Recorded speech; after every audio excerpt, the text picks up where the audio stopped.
Okay guys, I'm going to talk about the abrasive performance in this particular section of the video. I'm going to explain, if you can't see very clearly, what's on the board with all the light and all that sort of stuff, so don't worry.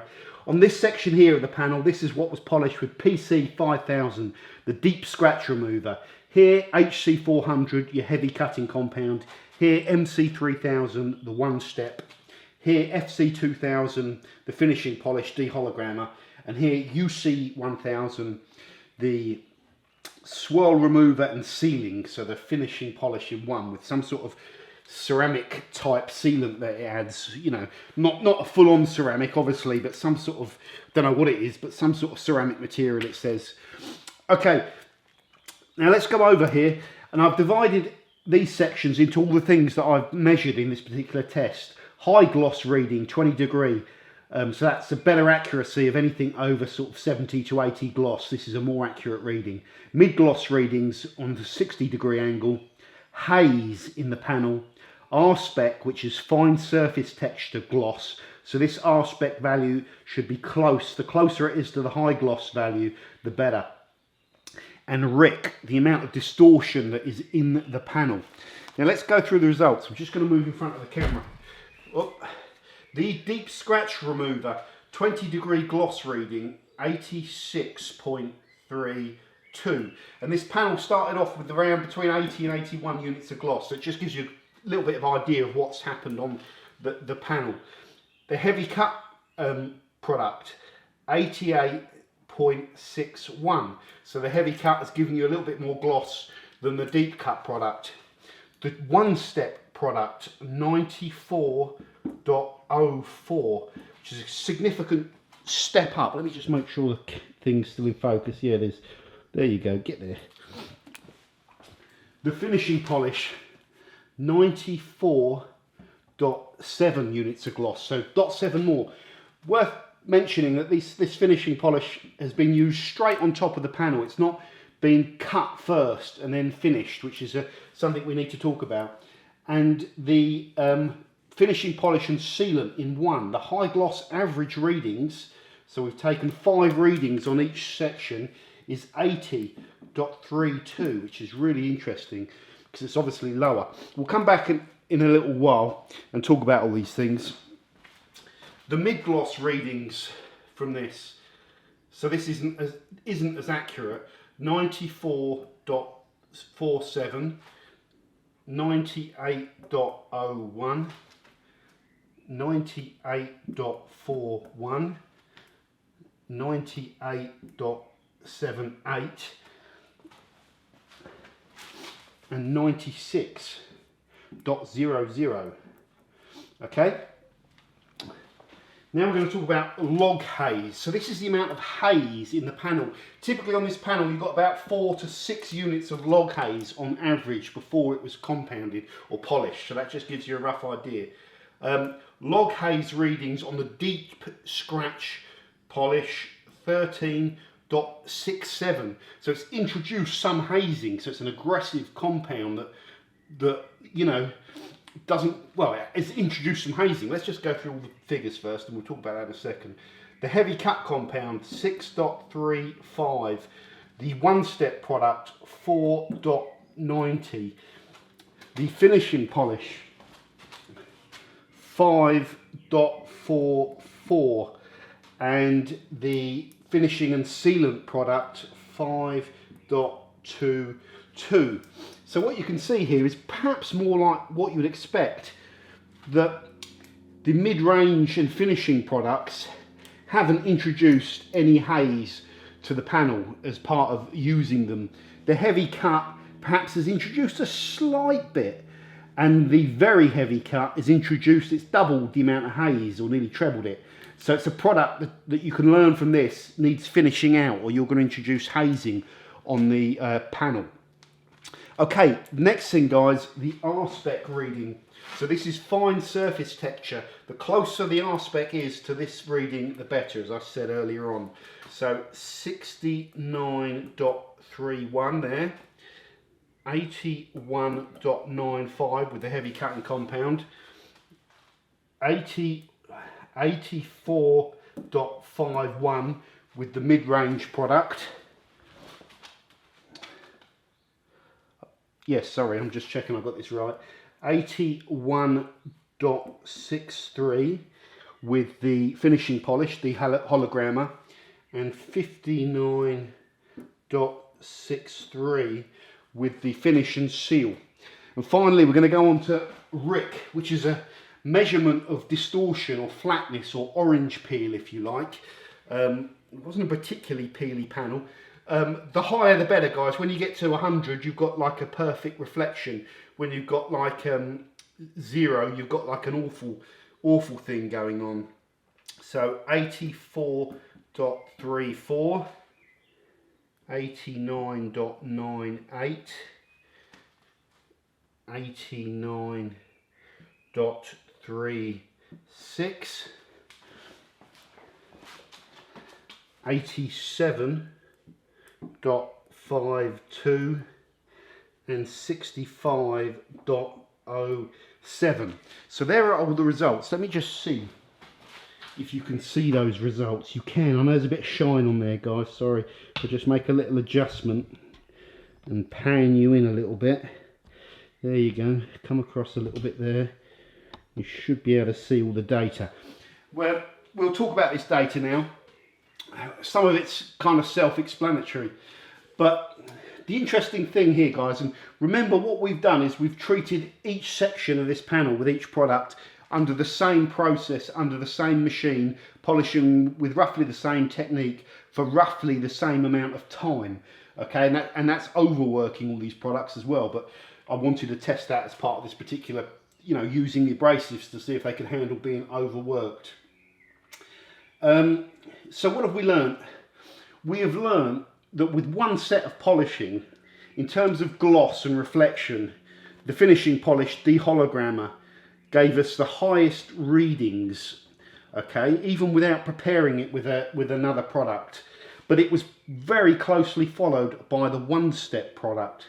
The difference between both of these panels are, if I look very carefully in the right light, there are still some fine surface scratches on this panel. It is a, you know, it's not going to just, this isn't going to just miraculously take out all the scratches. It's got less cut.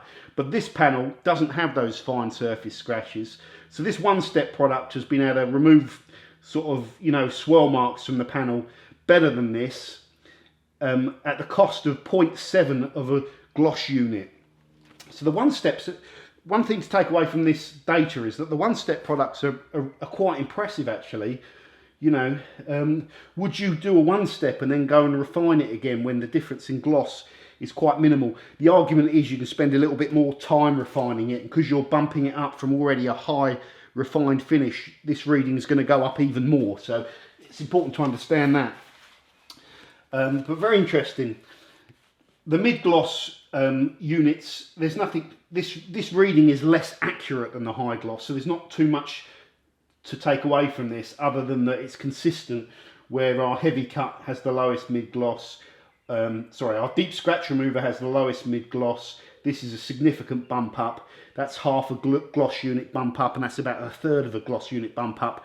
And these readings over here are low generally on gloss, and we'll talk about those. We'll talk about that in a minute. The next thing, log haze. So the amount of haze that's put into this panel, quite important really. What I can take away from this is that all of these products here are not increasing the amount of haze. So the amount of haze that is left hasn't gone up or down significantly. So I suspect that 4.90 units of haze is what's in the surface of the clear, and I don't think you'll ever get that down to 0 now. I don't know what the lowest haze reading is yet that I've seen. I think I've probably seen, I don't know, so let's not guess. But that's completely normal. This, you can say, it's put more hazing in than the one step. So this heavy cut compound, you probably would want to refine it.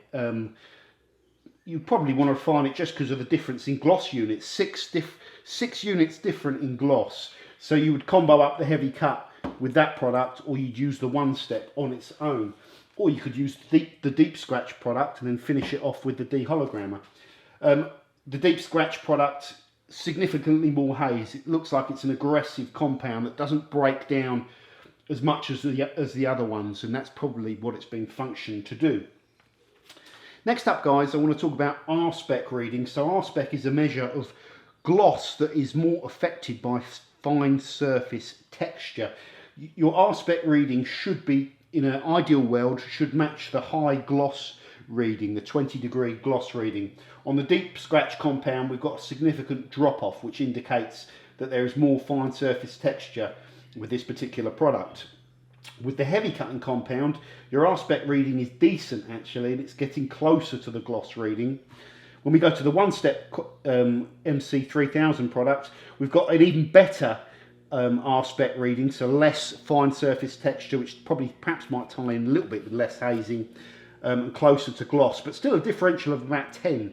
And interestingly enough, when we go over to the dehologramming, the FC200 finishing polish, our r-spec averages are down a little bit on this particular product, so maybe this product benefits from being cut first, so it's not affecting the texture of the surface so much, even if it's giving gloss, which is interesting, isn't it? So maybe the panel needed to be compound before we went ahead and did the fine surface finishing. And over here, the finishing and sealant, a very low reading on r-spec, suggesting that there's more fine surface texture in this particular section of the hood that's had this product on it. Okay, and finally, recorded image quality. So this is a measure of distortion or waviness in the panel, which could be, orange peel it can be called.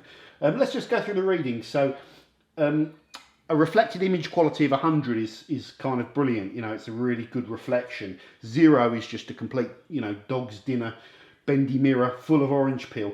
84.34, pretty decent. The heavy cutting compound has increased it to 89.98.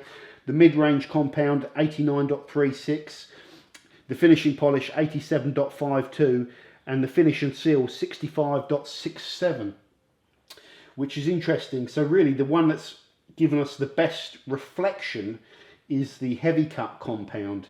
Now, why are the results down on this section of UC 1000 finish and seal product? Well, there's a number of possible reasons, just going through pure logic.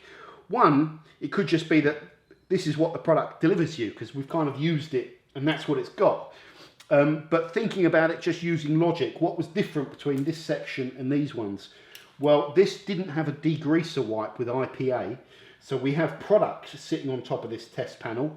That product could be what's interfering with the results. That product might need a certain amount of time to cure. It also might need buffing more thoroughly to give you like better surface appearance readings, potentially. We also used an ultra soft pad on this section of panel. It was a thin flat pad, but I don't think that's too relevant. I think it could be the fact that the ultra soft pad was so soft, we haven't got the benefit of working the panel quite as hard as these, so the abrasives haven't kicked in and functioned. That's a possibility. This product could also be affected more. It might be less abrasive, and it might require you to polish up the panel first with one of these, get you to a decent stage of gloss, and then go and use it, rather than just use it on average kind of paint. That's a possibility. Another possibility is that product might need curing for a bit longer and then just need buffing a bit better. It looks okay though. It feels nice and everything like that. So it's hard to say really. But I think it's got something to do with the product, the sealant type product that is in there, and the fact that the process is different. So really, to understand this product, what I probably have to do at some stage is do like a 5-way comparison with 5 polish and sealant type products all in one, and do a similar set of data results, cut the panel back to a consistent level first, and then test them all in the same way and see what the results are, or follow the manufacturer's instructions and see what the results are. So there you go, guys. There is some proper data here on these products that are interesting, and that is one of the perks of having this RowPoint IQ, is that it's giving us data that you're not going to get anywhere else. So make of the data what you will. Okay guys, just very quickly, a little update on the UC 1000, the finish and seal product. It's been about 5 hours since I was doing that bit over there with the writing up all the results, and this had low readings on it, and I summarised it might be because the product is still on there. There's maybe polishing oils, or maybe it's the sealant that's in there that are affecting the gloss readings. So what I've done is wiped off all that stuff off the panel. I did another dry buff on that particular section where the sealant and polish is on the right hand side. The results were still down on all of the other products, and I did a degrease wipe down after that with IPA and water, my home brew sort of lightweight water degreaser thing, and took 5 readings, which is 5 readings so I can get averages, which is what I was doing for all of these. And I've got the readings here in front on just the summary view on the gloss meter. I don't know if you can see this. The 20 degree mean average gloss went up to 92, and the 60 degree gloss went up to 97, which is much better. And if I go down to the Rick, Log, Haze and r-spec, if you can see that, the mean average Rick went up to 84.9, the Haze went up by 1, could just be because of averages, and the r-spec has gone up to 78.1. So this is looking at the, let's just get that focus nice and crisp. This machine is looking at the reflected, all these different qualities around the reflection of gloss, haze, r-spec and Rick. And all I've learned is that doing a degrease wipe down on this particular sealant makes it look more how you would expect it to look. In a similar way with the ceramic silica primer polishes, they say leave them an hour and do a degreaser wipe down on them before applying the ceramics. So perhaps, like these products, it does say, I think, on the zvizzer site that it's a ceramic-esque, so perhaps a silica form of sealant that it's leaving down. So it looks like that benefits from a degreaser wipe. However, I'm kind of guessing, and I want to guess, rather than get answers in advance. It's sometimes good to just go through and look at the description. If I was looking to use this, I would speak to zvizzer and say, after it's applied and you've worked it on the machine, what is the method that you would use, you know, to buff this? Would you leave it to cure for a while and then buff it? Would you buff it with water? Would you buff it with an ISO mix, or is there any particular product they'd recommend? Things like that. So it's quite simply, from my understanding, from an appearance point of view, it benefits from a degreaser wipe down. 5 hours is the time that I've done. It could be shorter, who knows, it could be longer.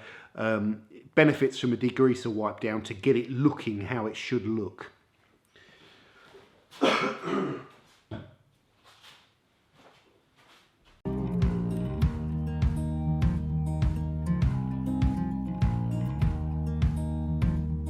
Holding on to what I knew, but the moment's gone. Where was I when